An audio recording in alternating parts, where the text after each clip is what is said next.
Hello, ladies and gentlemen. Thank you for standing by for JinkoSolar Holding Company Limited second quarter 2022 earnings conference call.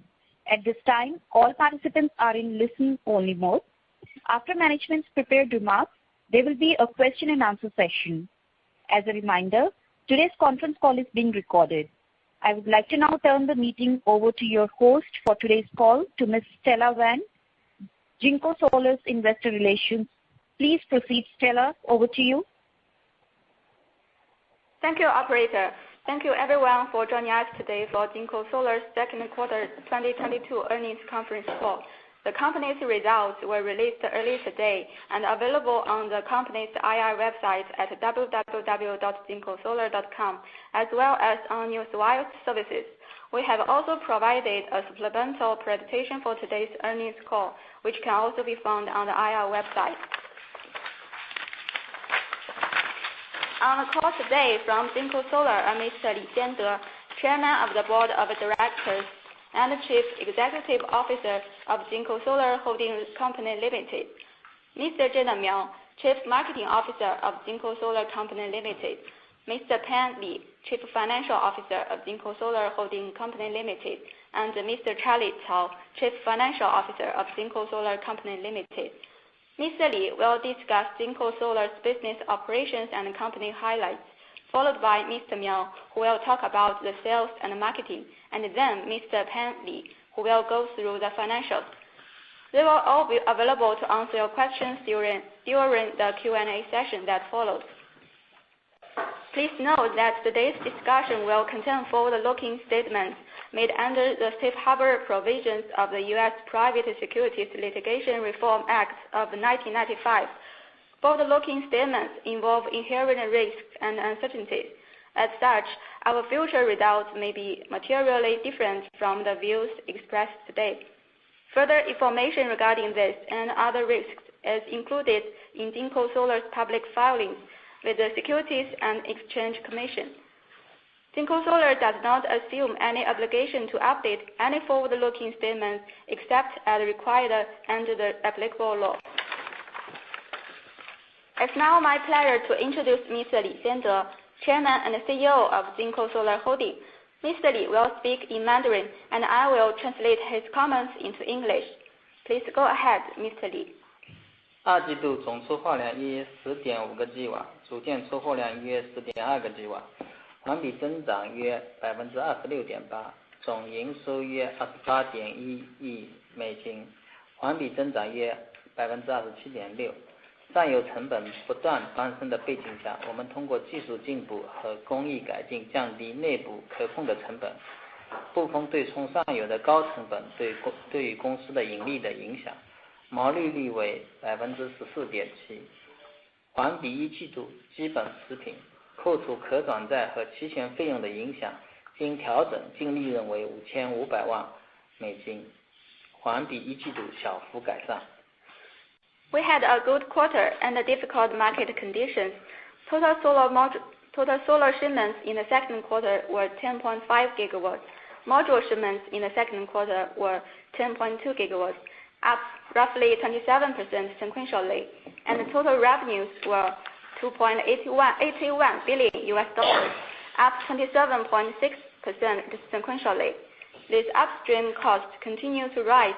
We actively worked to control internal costs through technical advancement and process improvement, which partially offset the impact of higher upstream costs on our profitability. Gross margin was 14.7%, relatively flat compared with the first quarter. Excluding the impact of the convertible senior notes and the share-based compensation expenses, adjusted net income in the second quarter was $55 million, improving sequentially. 随着越来越多的国家和企业加速能源转型，以及受到俄乌冲突造成的能源供应危机驱动，光伏需求持续增长。根据 InfoLink 统计分析，中国海关出口数据显示，中国上半年出口组件达到了 78.7 个吉瓦，同比增长了约 102%。欧洲为2022年上半年进口组件最火热的市场，上半年已累计从中国进口了42.4个吉瓦的光伏组件，同比增长了约137%。国内市场需求也很强劲，上半年国内新增装机约30.9个吉瓦，同比增长了约136%。然后硅料的产出释放远不及下游需求超预期的增长，检修、限电、疫情限制等因素更加剧了硅料的供不应求，硅料价格一路上扬，近期已达到310元每公斤的高位，组件价格也有所抬升。由于不同客户对于收利率的要求有差异，部分客户对于当前组件的价格接受度有所下降，需求有所放缓。我认为3季度的硅料价格会持续上涨并达到顶点，而随着硅料的产出在4季度陆续释放，硅料价格预期有所缓和，有望驱动下游需求逐步恢复。Driven by accelerating energy transition in several countries and business, as well as the energy supply crisis caused by the Russia-Ukraine conflict, demand for solar products has exploded in many markets. According to the statistics and analysis of China's customs export data by InfoLink, China's export of modules in the first half of the year reached 8.7 gigawatts, a year-over-year increase of 102%. Exports to Europe reached a total of 42.4 gigawatts of PV modules, a year-over-year increase of 137%.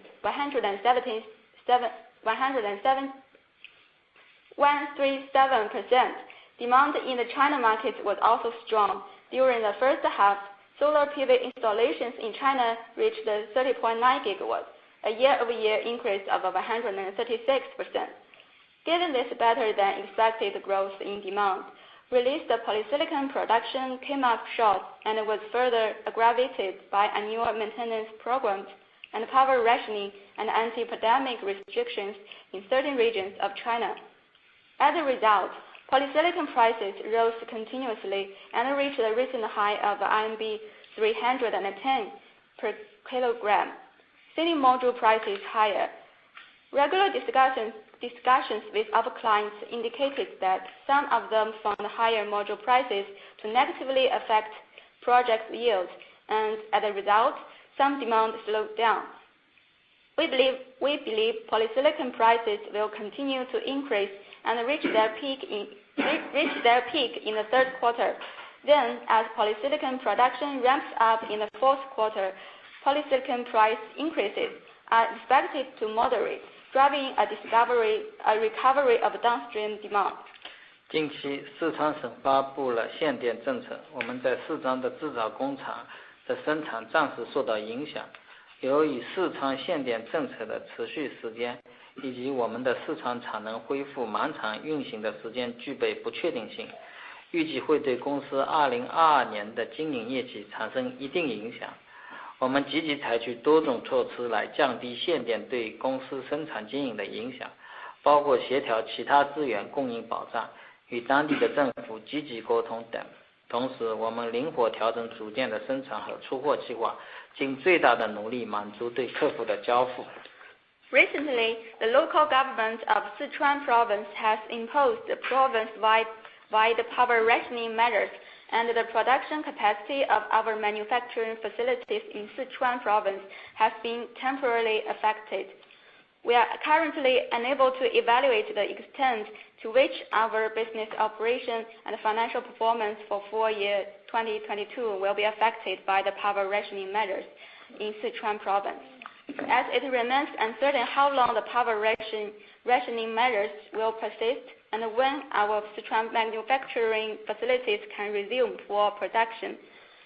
We are actively monitoring the situation and has implemented various measures to minimize the adverse impact from the power rationing on our business operations and financial performance, including but not limited to having our other manufacturing facilities assume more production, and actively communicating with the local government about power supply related matters. We also flexibly adjusted the module production volumes and shipment plans in order to meet delivery to our clients. 二季度大尺寸产能占比环比提升，一体化结构持续优化，年初投产的16个吉瓦 TOPCon 的电池产能已于2季度末满产，量产效率超过 24.8%， 良率和成本均符合我们的预期。近期合肥2期约8吉瓦 N 型电池电产能已经投产，下半年我们将有海宁2期约11吉瓦的 N 型电池产能投产，高效产能自功率的提升，增强公司的竞争力。In the second quarter, the proportion of large-size capacity increased sequentially, further improving our integrated structure. The 16 gigawatts of TOPCon cell capacity that started production at the beginning of the year reached full production at the end of the second quarter, with a mass production efficiency of over 24.8% and yield rate and integrated cost in line with our expectations. We recently started production at an additional 8 gigawatts of N-type cell capacity in Hefei and commenced construction of another production project with 11 gigawatts of N-type cell capacity in Haining. The increase in our in-house high-efficient capacity ratio will continuously improve our competitiveness. 我们较早布局了 TOPCon 技术并持续深耕。近期，我们在当前已选定 TOPCon 的技术路线完成了关键的技术的攻关，已具备了工艺、技术等相关壁垒，在大规模量产中实现了行业领先的效率、良率和成本水平。我们认为 TOPCon 目前是后 POG 时代最具商业化量产价值的高效电池，后续提升空间较大，我们将持续通过技术迭代保持领先。As an industry pioneer embracing the TOPCon technology, we have recently achieved key technology breakthroughs in the currently selected TOPCon technology routes that we believe we have created an entry barrier related to core process and technology with industry-leading mass production efficiency, yield rate, and cost levels. We believe TOPCon is currently the high-efficiency cell with the greatest value for commercialization, mass production in the post-PERC era, and has relatively ample development opportunities. We will continue to maintain our leading position through technical iteration. N 型产品持续受到海内外客户的关注，目前订单可见度高。此外，由于 N 型相较于 P 型有更优异的技术参数额外的发电争议，已签订了相较 P 型有一定溢价，我们有信心完成年初制定的 N 型全年出货目标。随着23年新产能的释放和 N 型产品市场渗透率提升，预计 N 型出货占比将进一步的增加。Our N-type products, Tiger Neo modules, continue to be well received by global customers, and so far we have high visibility in our order books. Compared with P-type products, N-type products command a competitive premium as a result of improved technical parameters and additional power generation gain. We are confident that we will complete our 4-year N-type shipment goal. In addition, considering the release of new capacity in 2023 and increasing market penetration, we expect that the proportion of N-type shipments to further increase. 产能扩张方面，考虑到今年供应量和市场情况，我们调整了硅片电池组件的扩产节奏。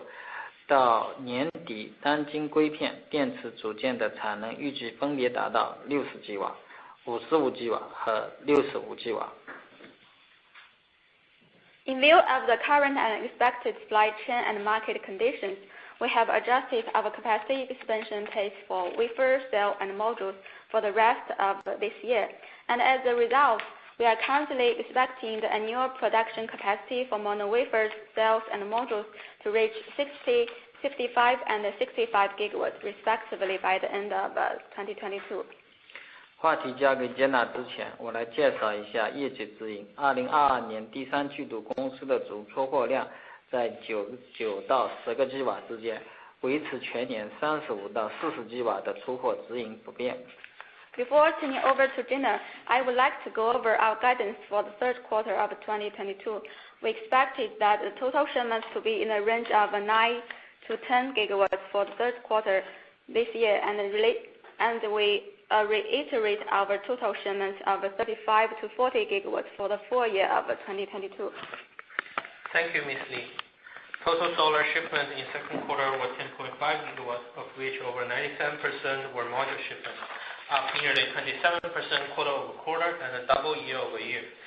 Since the Russia-Ukraine conflict, global energy transformation accelerated and showed strong growth momentum, especially in Europe. In second quarter, our shipment to European market grew steadily, and the proportion of shipment to Europe remained high, reaching 25 to 30% range.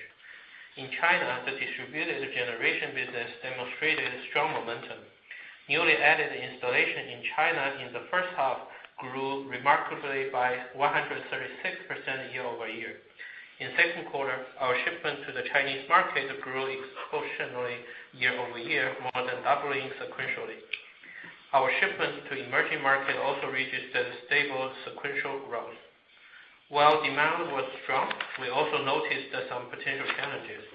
For example, demand in some European countries for the second half is expected to slow down sequentially as a result of the problem affecting the logistic chain.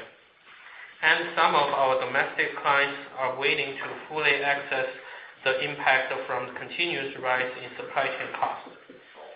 In addition, the execution of some large-scale utility projects might be delayed to 2023 due to issues with grid connection and power transmission.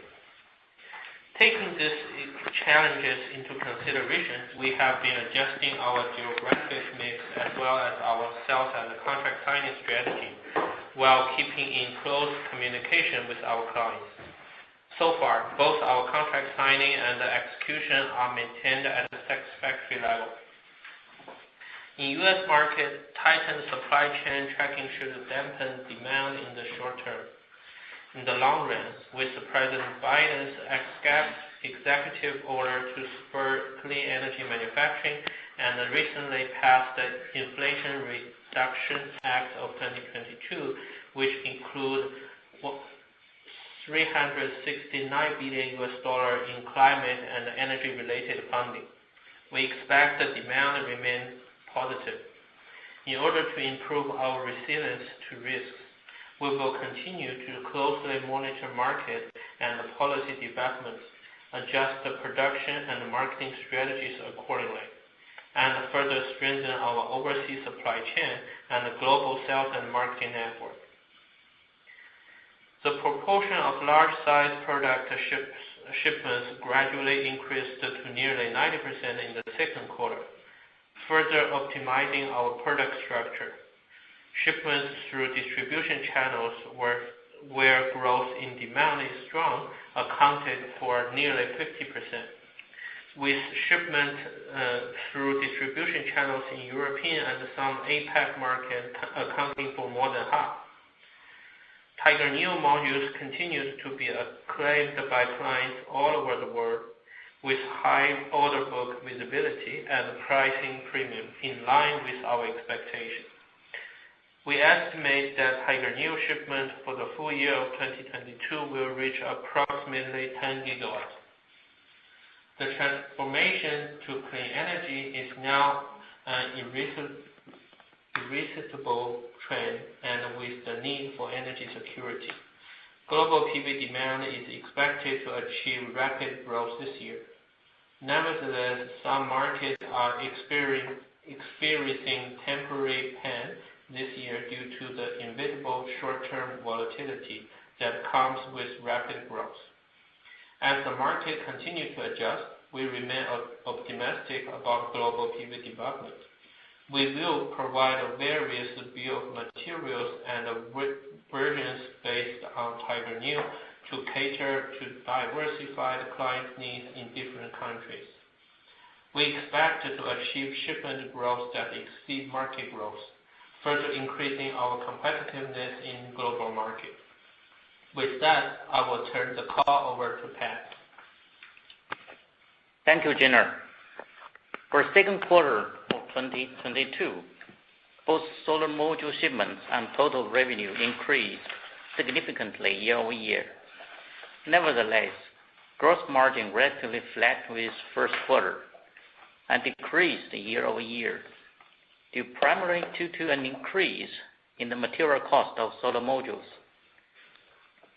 Due to significant increase in the company's stock price in the second quarter, we recognized a loss from a change in fair value of the convertible senior notes of $80 million in this second quarter.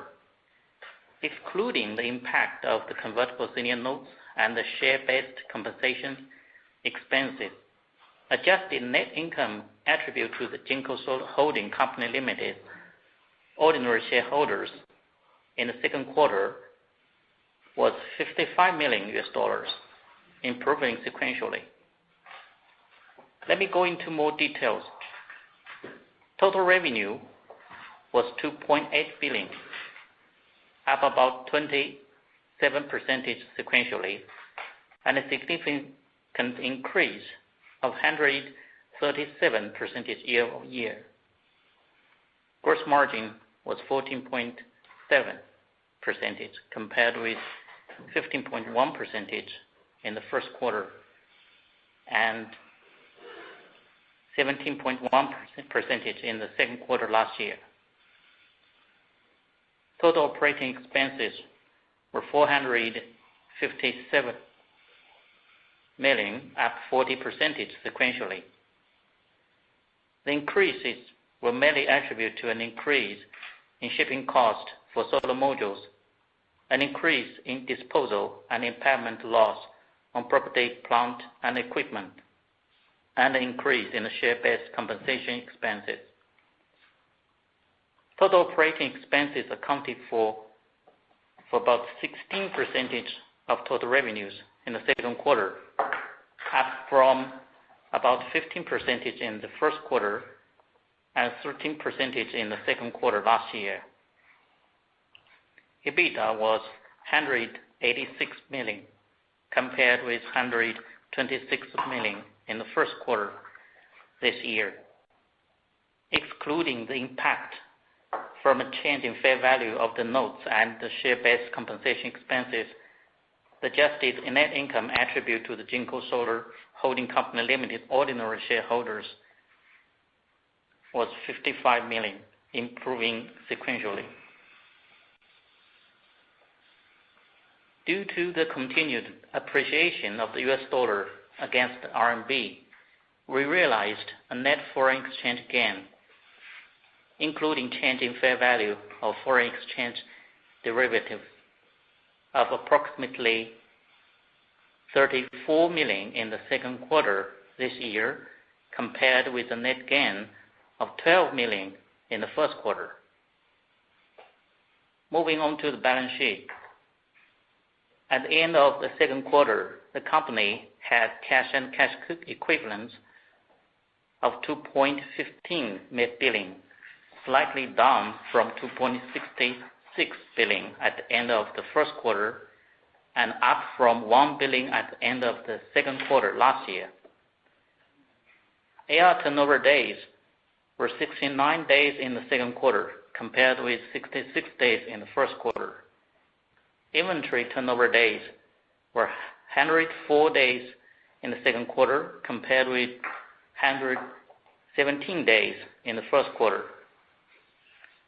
Total debt was $3.8 billion at the end of the second quarter, down sequentially from $4.3 billion. Net debt was $1.7 billion, compared with $1.6 billion at the end of the first quarter this year. This concludes our prepared remarks. We're now happy to take your questions. Operator, please proceed. Thank you so much, management. I request participants to press 0 and then 1 to ask questions. I'll repeat. To ask a question, you need to press 0 and then 1. First question of the day we have from Lawrence Sun from Roth Capital Partners. Your line is unmuted, Lawrence. Please go ahead. Hi, this is Lawrence Sun on behalf of Phil Shen. Thanks for taking the question. I was wondering if we could get some more color on the Sichuan power shutoff. specifically, from what we gathered, JinkoSolar has about 18 gigawatts of ingot capacity in Sichuan. That's about like half of your total capacity. So given that you've shut down for about 10 days, would that be an estimated, 5% of Q3's ingot capacity offline so far?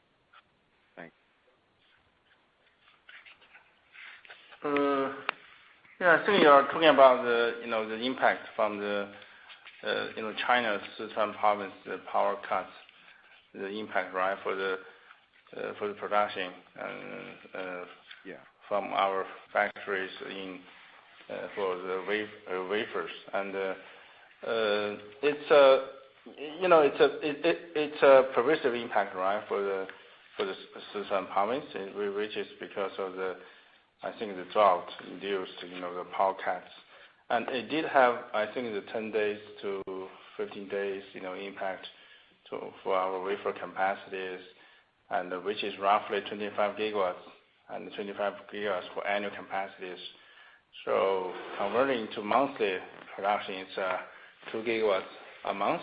So we estimate it's around 700 megawatts, impact, and for the wafer. But we have global. Let's say we have 4 factories, for the wafer in different regions, including 3 factories in China. So we try to maximize the productions from our wafer capacities other than regions. So from management teams, we try to minimize the impact, and it did have some impact from from the production side and our cost side in the third quarter.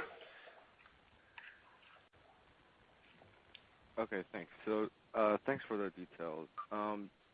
So I believe the impact to cost side, would there be any impact from purchase of external wafers in order to meet your shipment guidance?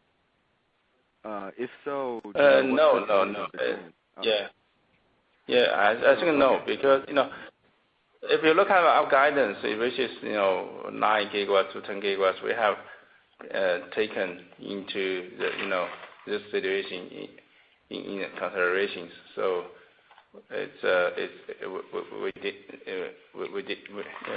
we don't have plan to purchase the wafer from third party. Okay, great. Thanks for the detail. So would it be safe to say the leading indicator for recovery in Sichuan is the recovery of water levels? You guys are mostly driven by hydropower, right? Yeah, it's already in recovery state, status, and the situation is getting better, particularly in recent 2 days, and our capacity are expected to reach to full capacity in the next couple of days. Okay, that's really great to hear. I had another set of questions on. You previously said earlier in the call, you touched on it, tightened supply chain tracing. Does that have to do with the UFLPA? And if it is related to the UFLPA, could you please help us quantify the number of gigawatts that you've maybe shifted from shipping into the U.S. towards EU or other countries?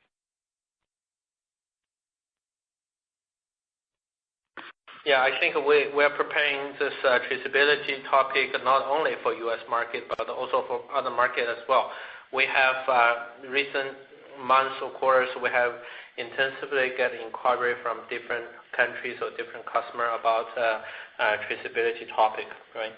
That's why we believe in the future we have to prepare the capability of tracing traceability of the product, including the polysilicon and some other key material as a necessary step for the future, right? I think that includes U.S. market. And for U.S. market itself, we are still working hard, together with CBP and our consultant to make sure, right? So currently the customer clearance is not that smooth as usual, especially under UFLPA. So we have to working on lots of details to make it happen, and we are working hard on it.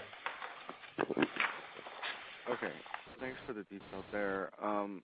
Could I just get a little bit more on the, you said it's not smooth, right? So for what type of modules is it not smooth? Is it German poly Southeast Asian modules, China poly Southeast Asian modules, U.S. poly Southeast Asian modules, or all? Just a little bit more color there. Well, thank you. Let's say based on our knowledge and awareness, I don't see there's any difference between China polysilicon or European polysilicon or American polysilicon, right? So we have to provide the right documents to meet the requirement from CBP officials. Okay, one last question before I hand it off. What's the utilization rate of your Southeast Asian facilities? Can you keep it at around the same level by shifting module shipments to other countries? And what's the rough mix, please? Thank you.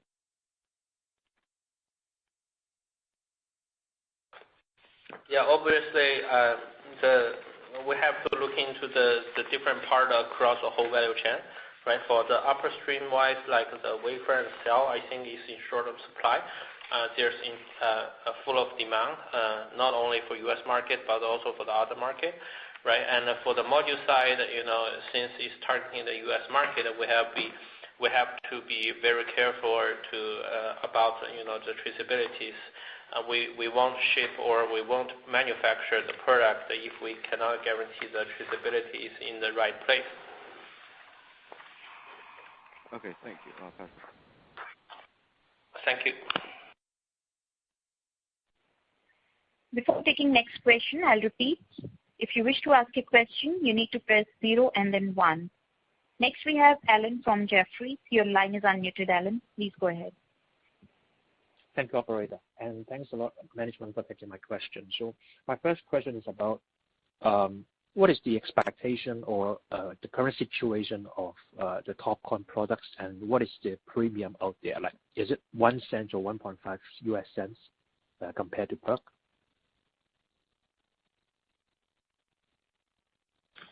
Yeah. Firstly, about the product itself, I think the N-type TOPCon product that we call Tiger New is highly competitive compared with the standard PERC product, right? I think it's based on the 72 pieces product.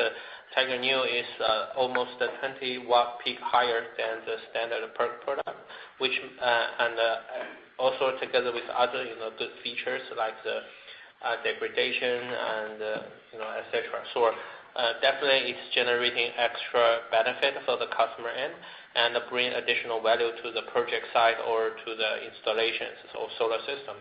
That's why we can getting the premium from the market. Currently the premium we're expecting or we are looking at is around 1 cent to 1.5 cents range. Sometimes it's up to 2 cents, but let's say the broader range will be 1 to 1.5 cents. Thank you. Thank you.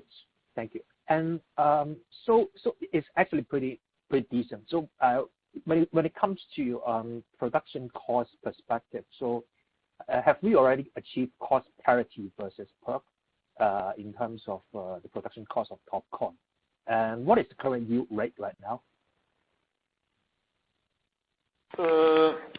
In second quarter, the TOPCon capacity is in a ramping up stage, and our R&D and the operational team is working very hard to improve, the output, efficiencies, and as well as the cost. And right now, the integrated cost of the TOPCon, the modules, compared to the traditional, P-type modules, it's the difference is within the range of lower than RMB 5 cents. And our plan is, we continue to improve the cost structures, and we target by the end of this year, and the TOPCon integrated cost could reach to the same level of the PERC by the end of this year. Understood. So that will effectively means that you will have same cost, and then you will make an extra 1 or 1.5 cents of net profit on top of PERC, right? Yeah, you're right. We did, when we sell the TOPCon modules, we did have the premium, General mentioned, and this cost structure we need to work continuously and to improve, and it's on the track, and we expect, and our target is by the end of this year, it could be reach the same level. Understood. So thanks a lot. And there's another question is about what is your view on one of the major polysilicon player who is entering into the module space? So this is one of the hottest topic in the markets recently. So what is your view on this? And I think there's a very big market, even for the existing market. The market growth rate in the next decades. And if you look at the top 5 companies, module companies, the market share now is 60-65%. There are a lot of tier 2, 3 companies. They are taking 30-35 market share. And if you look at the growth rate, we expect 30% in the next couple of years. So we believe this is a lot of potential room for the, let's say, the big players to penetrate the markets. And but in the module, the business is not purely production side, and we built this business for over 10 years. It is more kind of like global manufacturing and global marketing, sales, bankability, and strong sales relationship with customers.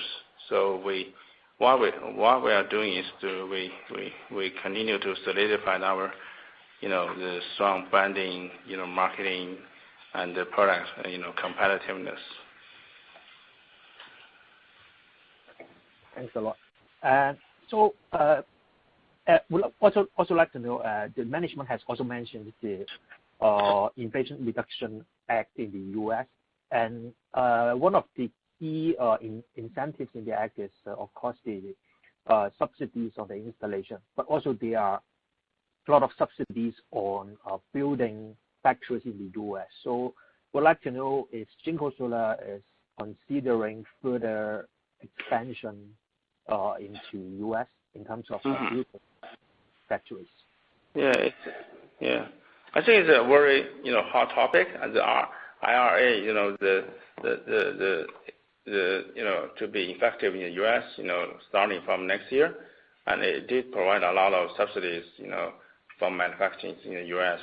And we already had a very small module capacity, 400 megawatts, which will be eligible for the incentive. And for the expansion topic, and we are in the early stage to further evaluations.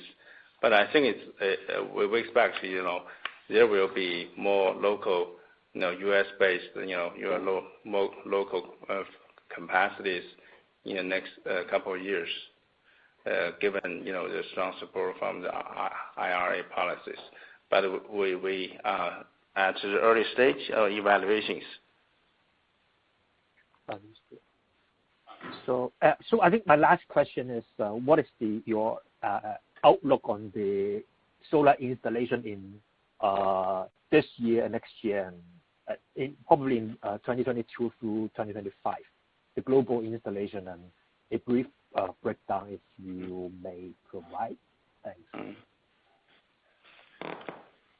Yeah, we estimate roughly 250 megawatts gigawatts installations this year, and the next year, given the bottleneck of the polysilicon will be gone, and we expect a strong growth in China, U.S., as well as the European markets, and we estimate roughly 25-30%, the market growth next year. Understood. So that's more than 300 gigawatts. Probably we are talking about like 300 to 320 gigawatts, right? We are general. I think we are optimistic. Now because the polysilicon is at very high level. It did delay, particularly the utility scale projects in China and as well as in other regions. So given next year, the more volume, input, and we expect the installation will be at a very, at a very quick speed. Thanks a lot. So which the company will benefit from the strong demand and also the upside in the TOPCon product? And I'll leave the floor to other investors. Thank you, management. Thank you. I repeat, if you wish to ask a question, you need to press 0 and then 1 on your telephone keypad.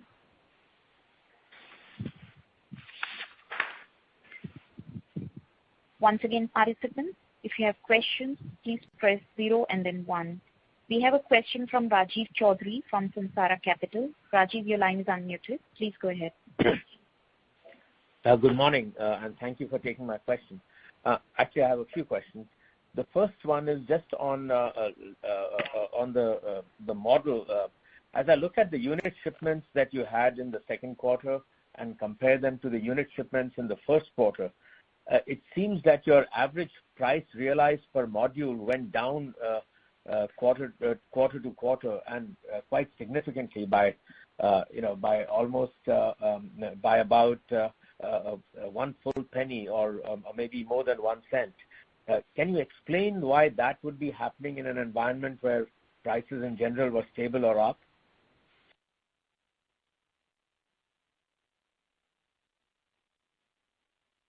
Sorry, are you asking about the Q1 and Q2 ASP changes?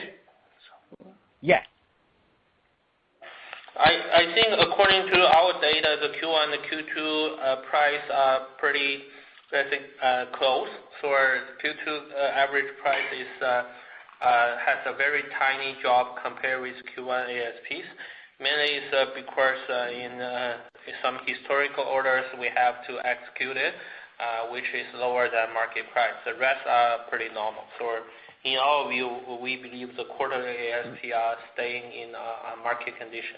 There's no big changes on that.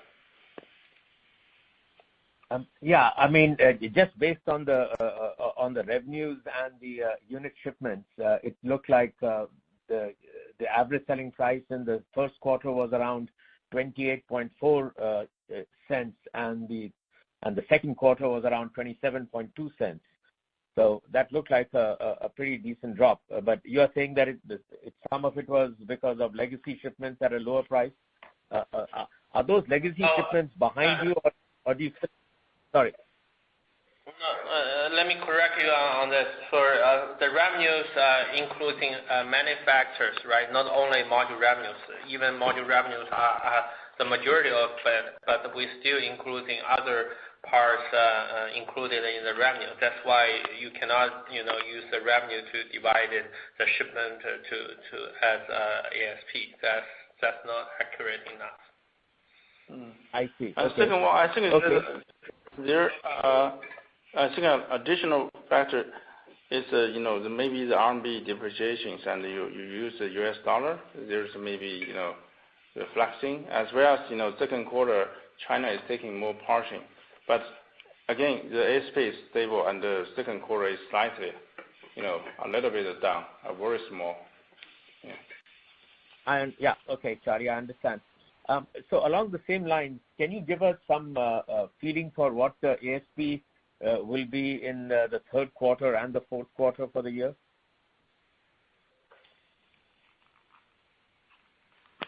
Yeah, for the third quarter, the ASP will be as stable as the first quarter and the second quarter. So the fourth quarter, even it has not been fully closed, we are still closely monitoring the market situation, but we are expecting market prices as well. So hope that. Sorry, you're expecting fourth quarter to be flat also? Yeah, more or less flat. But since it's still far away from the fourth quarter, So there are still unknown factors to factor in. So we don't have any disclosure on the fourth quarter ASPs. But my personal expectation will be the fourth quarter ASP, the market price will be more or less stable compared with Q3. Another question is on the stock-based compensation. Can you quantify roughly how much it is per quarter, and what it was in the second quarter, and how it is expected to trend in the third and fourth quarters? Okay. The stock-based compensation is, the company granted in the first quarter, second quarter. It's a one-off item, and given in the future we expect that the amount will be very small. And for the second quarter, the exact amount you can calculate because we have disclosed adjusted net income, which is 55 million, and including the convertible bonds and the stock-based compensation. I think it's roughly 20 or 25 million, but you can do the calculations. So it's 25 million, and you're saying that in the third and fourth quarters that number is going to go down? Yeah, we're very small. We'll be very small in the future. Yeah. Okay. So the shipment cost on a per watt basis, did the shipment costs go up quarter to quarter on a per watt basis? Yeah, shipment cost is at high level. I think it's roughly 1.5 to 2 cents US cents per watt, and but quarter by quarter it's relatively stable, and the shipping cost will maintain at very high level, but given more mix to China in the second half of the year, blended will be lower in the second quarter. But in the next year we expect given the global economy is very weak, and we expect next year the logistics will be the cost will be in a downward trend. Okay. And can you also tell us what the depreciation and Capex numbers were for the second quarter, and what your expectation is for the full year now? First for Capex, and in the first half of this year, it's reached 1.4 billion, and for the whole year, we forecast it still remains on $3 billion. And depreciation?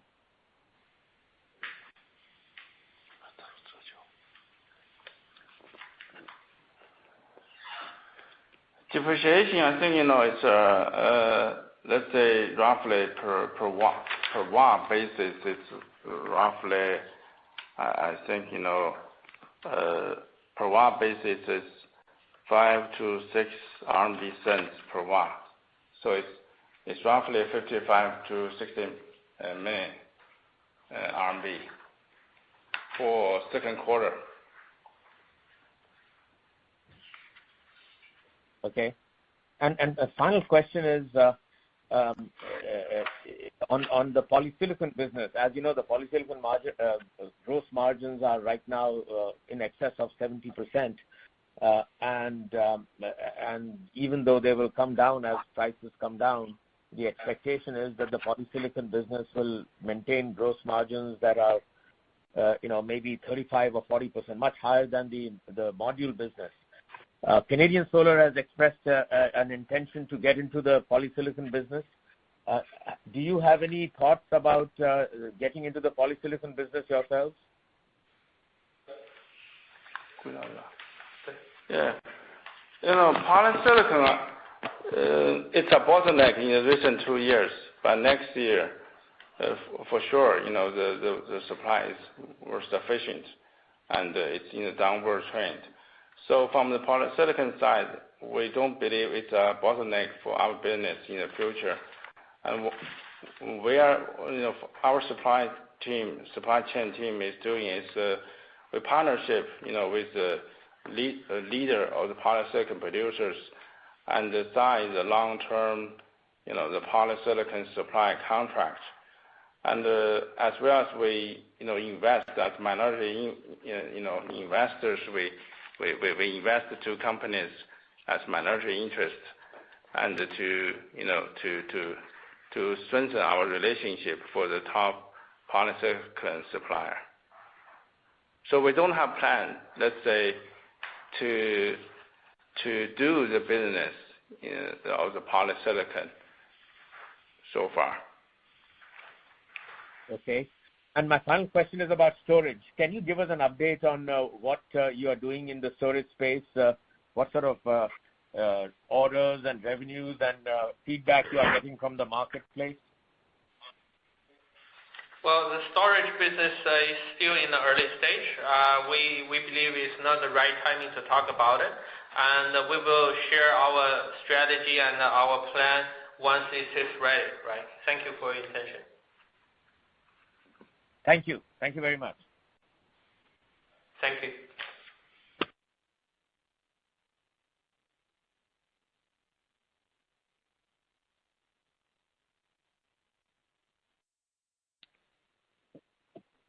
Next, we have Gary Zhou from Credit Suisse. Your line is unmuted. Yes. Hello, management. Thank you for taking my questions. So I have 3 questions. So firstly, on the module shipment, so just wondering if the company has a breakdown of our module shipment for this year for the China market and overseas market, and if possible, can we talk a little bit on the unit profit difference between China domestic sales versus overseas module sales? And the second question is on the TOPCon. So I noticed that some of our competitors may also have some TOPCon capacity coming out in the fourth quarter this year. So just wondering, do we believe this 1 to 1.5 cents US dollar ASP premium can be maintained going forward? And also, comparing our N-type our TOPCon products versus peers, do we can management talk about what's the advantage of our products? And lastly, a quick question on the polysilicon side. So basically the near-term polysilicon price is still high, probably supported by the Sichuan kind of supply disruption. But just wondering if the management has a view on at what time or which months can we kind of start to see the polysilicon price to drop? Thank you. Thank you. There's a lot of questions. I will try to cover it as much as I can, right? So firstly, about the geographic mix for the full year, we are expecting the China and the Europe market are the 2 largest contributor to JinkoSolar's shipment for the full year, and which accounted around 25 to 30%. And followed by emerging market, which will be contributing. We're expecting contributing between 20 to 25%, and the APAC market will be around 15 to 20%, and the rest will followed by other markets, including North America and Middle East Africa, etc. Right? And the second question about this Tiger Neo, the N-type product premium. The way we are pricing the product is to sharing the benefit together with the customer. Is not a competition for, let's say, a gaming negotiation. It's really a benefit sharing model, which means that approximately, let's say, around by using Tiger Neo N-type products, the customer's project can get additional benefit of around 2.5 to 3 cents per watt. So then we are establishing the business model to share the benefit by approximately half to half with the customer. That's why we believe such business model is sustainable and consistent, and it doesn't have to go to the price competitions. Even with more and more peers joining the TOPCon group, we believe we can jointly, leading the technology innovation and create a bigger market for solar industry. We don't have to go to the price competitions. And compared with our followers or our peers, TOPCon technology, we believe as a pioneer in this area, our cost structure and our efficiency, including our product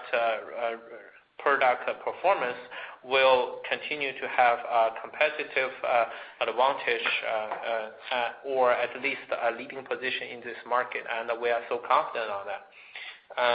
Lastly, about the polysilicon prices, we believe in the long run, like Charlie saying in the previous conversations, we believe the polysilicon will be de-bottlenecked in the next coming, let's say, quarters, and which will create a bigger market for solar installation in the downstream, especially for the utility project, which has been significantly delayed due to the Capex problem.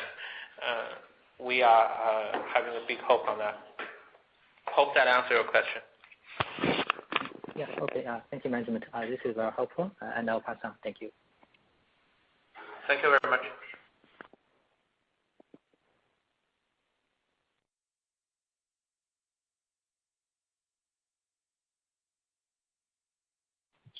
Next question is coming from Renly from Goldman Sachs. Your line is unmuted. Hi, thanks for taking the questions. This is Grace on for Brian. Just quick question on the margin expectations. Just given the elevated poly pricing and also the power control in Sichuan, which may impact your utilization rate, how should we think about your growth margin in 3Q and also for the next couple of quarters? Thanks.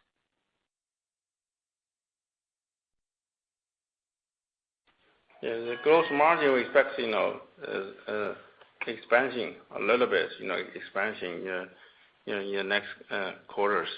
And we did face, the elevated price of the polysilicon, and as well as the power cuts, from Sichuan province. But, our TOPCon, module, cell capacity is operating in a very good status, and will contribute more portions of our revenue and the product mix, and which has relatively higher gross margin profit contributions. So we have the confidence, and the margin will be expanded, in the second half year compared to the first half year. Yeah. Okay, understood. Thank you. And then on your OpEx increased pretty significantly in 3Q. I guess that's partially due to stock-com. I think you mentioned stock-com will be very minimal in 3Q. So can you talk about your OpEx expectation in the second half? Thanks. So you're talking about operating expense, right? Operating expenses.